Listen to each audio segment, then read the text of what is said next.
महाभारत से बताया जाता है, ऐसा कहा जाता है। अश्वत्थामा महाभारत का अकेला एक ऐसा किरदार है जो आज तक जीवित है। आज भी कई जगह पर अश्वत्थामा के जीवित देखे जाने के दावे किए जाते हैं, जिसे भगवान श्री कृष्ण ने श्राप दिया था कि वो कलयुग के अंत तक इधर उधर भटकता रहेगा। लेकिन अभी एक ऐसा चमत्कार देखा गया है जहां कई लोगों ने दावा किया है कि उन्होंने अश्वत्थामा को अयोध्या राम मंदिर में देखा है। लेकिन किस रूप में, वो सच्चाई जानकर आपके भी रोंगटे खड़े हो जाएंगे। सबसे पहले, अगर आप एक सच्चे राम भक्त हैं तो वीडियो को लाइक करके कमेंट बॉक्स में जय श्री राम जरूर लिखें। जैसे कि हम सभी लोग जानते हैं कि 22 जनवरी 2024 के दिन अयोध्या में राम मंदिर का उद्घाटन समारोह हुआ था। इस समारोह में देश की काफी सारी हस्तियां भी शामिल हुई थीं। इस दिन रामलल्ला की मूर्ति को गर्भगृह में बड़े ही धूमधाम और मंत्रों उच्चारण के साथ विराजमान किया गया। यह दिन लोगों को सदियों तक याद रहने वाला है। लेकिन इन दिनों एक बड़ी खबर सामने आई है जो किसी चमत्कार से कम नहीं है। इस चमत्कार को देखते हुए तो ऐसा ही लग रहा है कि प्रभु श्री राम साक्षात गर्भगृह में विराजमान हुए हैं। क्या हुआ है ऐसा चमत्कार, जानने के लिए हमारे साथ वीडियो में अंत तक जुड़े रहे। अयोध्या राम मंदिर में प्रभु श्री राम की मूर्ति को जिसने बनाया है, उन मूर्तिकार का नाम अरुण योगीराज है। पूरे 7 महीने की मेहनत के बाद प्रभु श्री राम की मूर्ति को अरुण योगीराज ने बनाया है।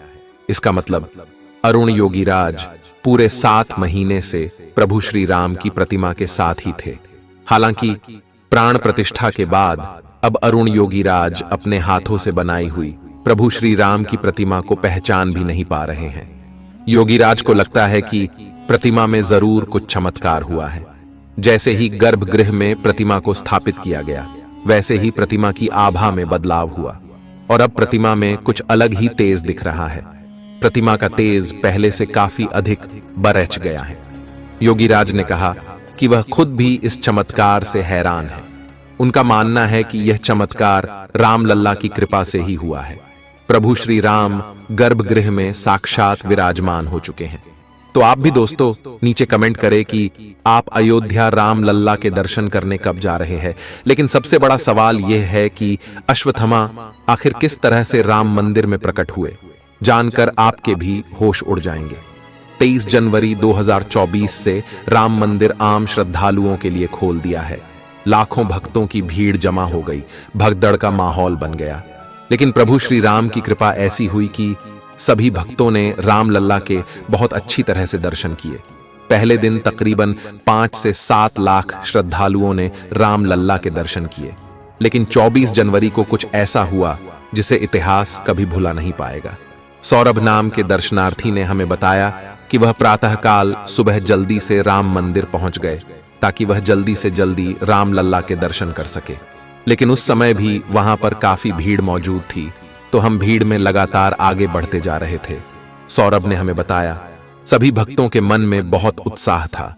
सभी जय श्री राम के जयकारे लगा रहे थे। लेकिन तभी मेरी नजर एक ऐसे दिव्य साधु के ऊपर पड़ी जिनकी आभा बहुत चमत्कारिक थी, लेकिन उनकी उम्र बहुत ज्यादा लग रही थी।